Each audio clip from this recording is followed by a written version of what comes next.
नमस्कार दोस्तों, SBI securities morning podcast में आपका स्वागत है। आज के पॉडकास्ट में हम निफ्टी बैंक निफ्टी में क्या उम्मीद करें इस पर बात करेंगे। साथ ही ऐसे कौन से सेक्टर्स और स्टॉक्स है जिन पर आपको नजर रखनी चाहिए उस पर भी हम बात करेंगे। दोस्तों, अगर हम बात प्राइस एक्शन की करें तो यहाँ पर अगर हम देखें तो निफ्टी में उतार चढ़ाव वाला कारोबारी सत्र देखा गया और पूर्ण रूप से एकदम सपाट क्लोजिंग हमको देखने को मिली।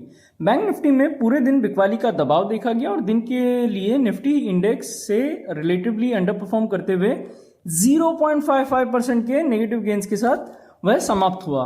मिड कैप और स्मॉल कैप ने भी दिन भर बेहतर प्रदर्शन किया क्योंकि यहाँ 0.73 और 0.57% की बढ़त के साथ एक स्मॉल पुलबैक हमको नजर आया।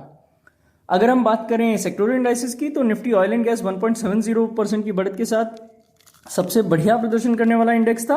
वहीं प्राइवेट बैंक 0.81% की हानि के साथ दिन के लिए सबसे खराब प्रदर्शन करने वाला सेक्टर बनकर उभरा।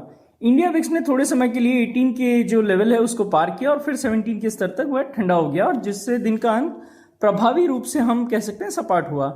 प्रमुख निफ्टी स्तर पर बात करते हुए 22,200 22,180 इंडेक्स के लिए एक अच्छा सपोर्ट के रूप में कार्य करेगा। वहीं रेजिस्टेंस के लिए 22,410 22,430 ये लेवल एक जो है 20 EMA का जो लेवल है वो एक रेजिस्टेंस के तौर पे एक्ट करेगा। 22,180 के नीचे अगर इंडेक्स फिसलता है तो वहां पे और बिकवाली का दबाव बढ़ेगा 21,950 22,030 इन लेवल्स तक।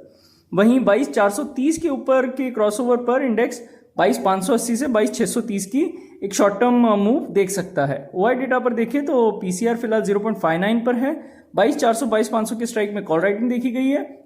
वहीं 22,200 22,100 में पुट राइटिंग नजर आ रही है। तो ओवरऑल रेंज देखें तो 22,180 और 22,430 ये रेंज निकल कर आ सकती है। बैंक निफ्टी पर देखें तो जब तक 48,350 का 20 EMA पार नहीं हो जाता तब तक थोड़ा सा लॉन्ग पोजीशंस में कॉशन रहने की जरूरत है। 47,650 47,700 जो 50 EMA का लेवल है उसका टेस्ट पॉसिबल है बैंक निफ्टी में और यही एक इम्पॉर्टेंट सपोर्ट भी हमको नजर आता है। अगर इसके नीचे बैंक निफ्टी आता है तो 47,300 47,400 तक भी फिसलने की आशंका है। 48,350 के ऊपर क्रॉसओवर का मतलब 48,600 48,750 तक के लेवल्स में हमको शॉर्ट कवरिंग मूव मिल सकता है। ओआई डेटा पर देखें तो पीसीआर 0.79 पर है बैंक निफ्टी का 48,200 48,500 के स्ट्राइक में कॉल्स में और 48,000 और 47,500 में पुट में अच्छी खासी हमको बिल्डअप नजर आ रही है। तो रेंज निकालूं तो 47,500 48,400 यानी 47,500 और 48,400 की रेंज बैंक निफ्टी में आ सकती है। बात करें मोमेंटम में रहने वाले सेक्टर्स और स्टॉक की तो हीरो मोटो, ब्रिटानिया, क्रॉम्पटन, प्रेस्टीज, एस्कॉर्ट्स और कमिंस ये सभी स्टॉक जो है तकनीकी मानदंडों में के साथ साथ रिलेटिव स्ट्रेंथ चार्ट इनमें भी नजर अच्छे आ रहे हैं। तो ओवरऑल ये स्टॉक्स आपके वॉच लिस्ट में जरूर होने चाहिए। एफआईडीआई डेटा की बात करें तो एफआई ने 6669 यानी 6,669.10 करोड़ रुपए की बिक्री की। वहीं डीआई ने 5,928.81 करोड़ रुपए की खरीदारी की। इंडेक्स फ्यूचर्स के लिए एफआई का जो लॉन्ग शॉर्ट रेशियो है वो गिरकर 38.50 पर आ गया है क्योंकि शुद्ध आधार पर उन्होंने 26,530 इंडेक्स फ्यूचर्स बेचे हैं। वायदा के मोर्चे पर एफआई ने 2,680 कॉन्ट्रैक्ट बेचे हैं। वहीं ऑप्शंस के मोर्चे पर एफआई ने 16,454 कॉल कॉन्ट्रैक्ट बेचे हैं और 1,13,542 पुट ऑप्शन कॉन्ट्रैक्ट भी बेचे हैं फ्रेंड्स।